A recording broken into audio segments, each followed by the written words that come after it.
श्रीमन्नारायण नारायण हरि हरि ओम। श्रीमन्नारायण नारायण हरि हरि ओम। श्रीमन्नारायण नारायण हरि हरि ओम।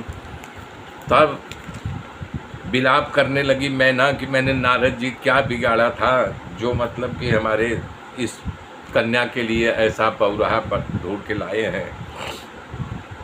तो वो पार्वती माता उनको समझाने लगे कि हे माँ, हमारे भाग्य हमारे कर्म में जो लिखा उसको कोई मेट नहीं सकता। मैं जहाँ जाऊँगी हमको चाहे दुख हो चाहे सुख हो वो सब झेलना ही पड़ेगा। तब ये समाचार जो है नारद जी सुने।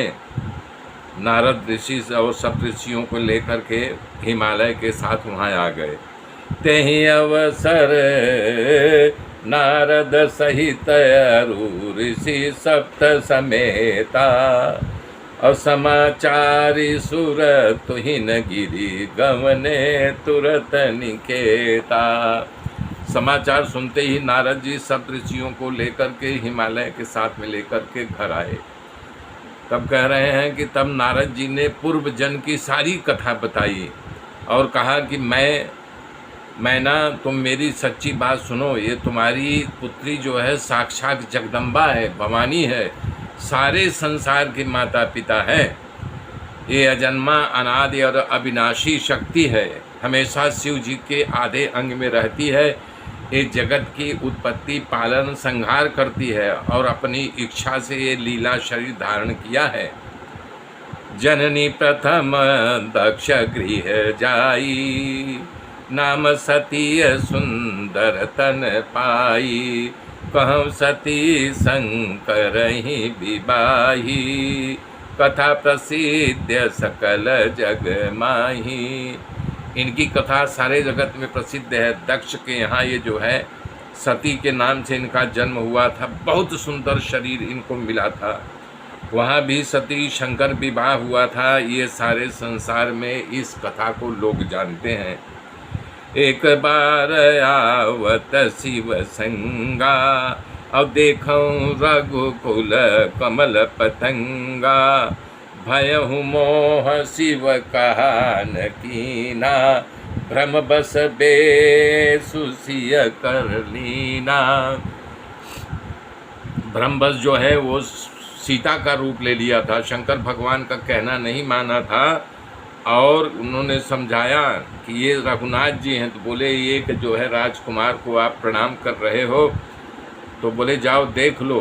तो ये सीता का रूप लेकर के वहाँ गई थी, तभी से भगवान की बात नहीं माना तो भगवान जो है इनका त्याग कर दिया था। शिव संकल्प कीन मन माही, यही तन सती भेंट अब नाही। जब सती ने सीता का भेष धारण कर लिया था, शंकर जी ने उनका त्याग कर दिया था।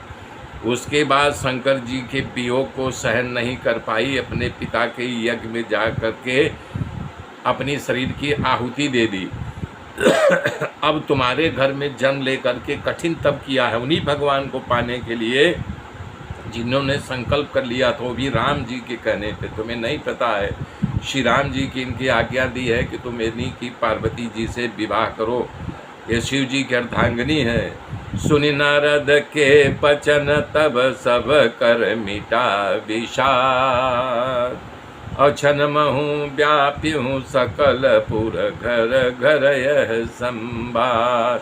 जय राम सिया राम जय जय राम। जब नारद जी ने ऐसा वचन कहा तो यह संवाद सारे जो है हिमालय के गांव में फैल गया, घर घर में फैल गया। तब नारद जी को वचनों के सुन करके सभी का विषाद जो था दूर हो गया और बोल रहे हैं उस समय मैना हिमालय आनंद में आ गए। वो बार बार पार्वती के चरणों का बंदन करने लगी, उनके चरणों में नमन करने लगी। बालक युवान वृद्ध नगर में सब लोग प्रसन्न हो गए कि अरे तो साक्षात भगवान है, ये जगत जननी है। और लगन हो न पुर मंगल गाना, सजे सब ही हाटक घटनाना, भांति भांति अनेक भई जीवनारा, सुप शास्त्र जस कहूँ व्यवहारा। मेरे मित्रों मेरे साथ बने रहिए। आगे की गाथा फिर मैं कल जोड़ूंगा। तब तक के लिए जय श्री राम, जय श्री राम, जय श्री राम।